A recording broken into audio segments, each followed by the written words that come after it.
Hello guys, welcome to my channel Tech Learning, and today we are going to learn about the flow of our Facebook clone.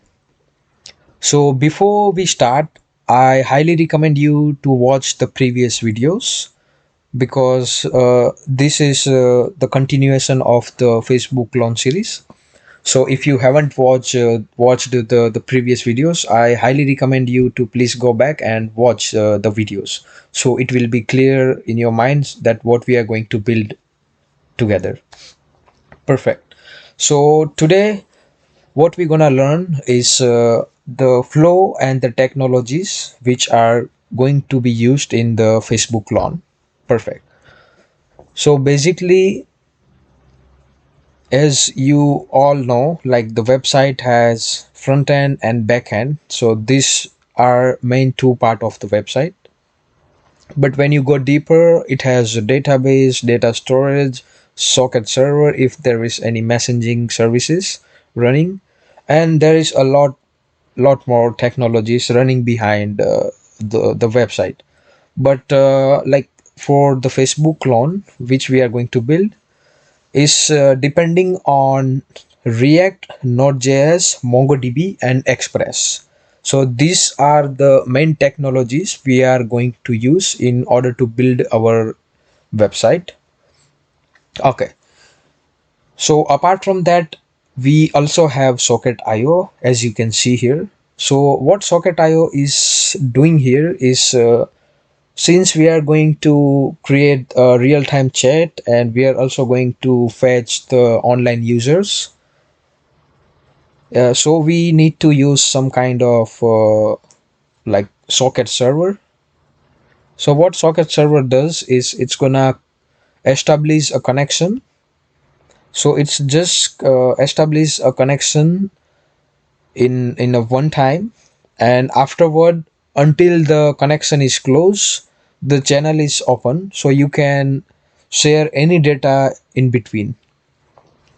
If you are confused, then no worries. When we reach to this section, it will be very clear to you that what is the need of Socket.io and how we are going to interact with React with the help of Socket.io. Okay, no worries, so just bear with me. Okay, and in the database we have used MongoDB, which is no SQL database, and at this time we need these five collections. So if you are familiar with SQL, then these are tables, you can say that. But in MongoDB, since it's a no SQL database, so it is known as collections, not the tables. But technically they are similar, so nothing like difference. The only difference is in the no SQL, I mean in the MongoDB database, these collections are stored in a form of JSON objects, whereas in SQL, it's in the form of tables. Okay, got it. So what we are going to do is basically we are going to create these five collections in our database. So these five collections are user, post, story, conversation, and chat. Perfect. So let's discuss one by one. But before that, I would like to introduce you about Cloudinary. So Cloudinary is an online service, or you can say a provider, by using which you can upload your media. And when you upload the media, it's gonna return a JSON response with a couple of fields. So what we are going to do here is we are going to focusing on these three fields, which is public ID, URL, and resource type. So public ID is useful to identify or especially useful when we want to perform a delete operation. So we can select that particular photo and we can perform any operation. But you will understand it better when we build it. So no worries. And what is URL? Basically, when you upload the photo, so the public URL will be generated when the media is uploaded successfully in the cloud. And the resource type, as you can understand from the name, is type of resource you are uploaded. So it can be video, images, audio, anything. So why we are using this resource type parameter here? Because when we want to show the post in the like in the front end React, then we need some kind of manipulation, like whether it's a video, whether it's a audio file, or it's an image. So according to the resource type, we are going to put some different conditions, and based on that we are going to show the stories and posts. If you are confused, then no worries, just bear with me. We are going to build all together. So just continue watching the videos and you will be all clear. That's my guarantee. Okay, so we were here, yeah, before we were trying to understand like what are the needs of having these collections. So basically what we are doing here, if you observe, like when a client makes request to the server, it means when the request is made by user from React to Node.js, we are invoking the APIs. So basically we are going to communicating between like React to Node with the help of REST communication. So like we are going to use REST API. So what is REST API is, it's nothing but just it's a standardized way of communication between server and the client. And the response of the REST is JSON, so it's like a JSON object. So for example, if you send some request to front end to back end, the back end will respond with the response in a form of object, I mean the JSON object. That's it.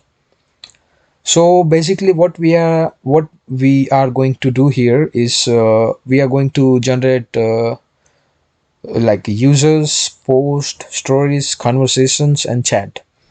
So for example, if the user registered for the first time, what we are going to do here is we are going to take all the information of the users like first name, last name, email, password, and birth date and gender.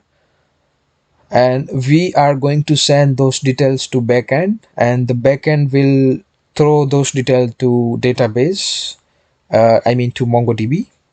And MongoDB is going to store the user detail in the users collection.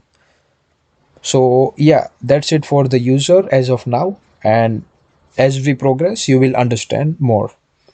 Yeah, so for the post it is similar, like when a user creates a post, it is sent to backend, and again backend is going to first make an API call to Cloudinary in order to upload the media if the post contains media. If it doesn't contain the media, then it's not gonna make the API call. And yeah, so once the URL is generated for that particular media, we are going to use these three parameters as an object in our database collection. So basically we are going to store these details in our post collection, and the story is similar, like similar as the post, where we can make the request to backend, and it will again go to like Cloudinary. It's gonna save the media and generate the URL, public ID, and resource type, and we are going send it back to like MongoDB, and it's gonna be like storing into story collection. That's it. Okay, so that's for user, post, and stories. Okay, so what is the need of like having conversation and chat? We could have done it, we could have done using just chat only, but here what I'm going to show you is how to use the correct way of loading and posting the datas. So what we are going to do here, like when a user starts a new conversation with their friend, so we are going to save the user ID of the requested user as well as the logged in user in the conversation. So the conversation is basically nothing but the collection of two IDs. The first is sender and the other is receiver. That's it. And in the chat, what we are going to do is we are going to get the conversation ID in the chat collection, and the chat collection is having different chats, like whichever is sent by sender or receiver, but it always has the conversation ID with it. So if you are confused a little bit with that, no worries. As I said previously, just bear with me, and we are going to build this amazing clone of Facebook. And believe me, guys, you are going to learn a lot. I mean, you will understand like how we can tackle the big problem in, like, by creating like smaller pieces. So that's all for today, and yeah, from next video we will start with configuring React, Node.js, Cloudinary, and MongoDB. So I'll thank you for watching video, and I'll see you next time. Thank you. Bye bye.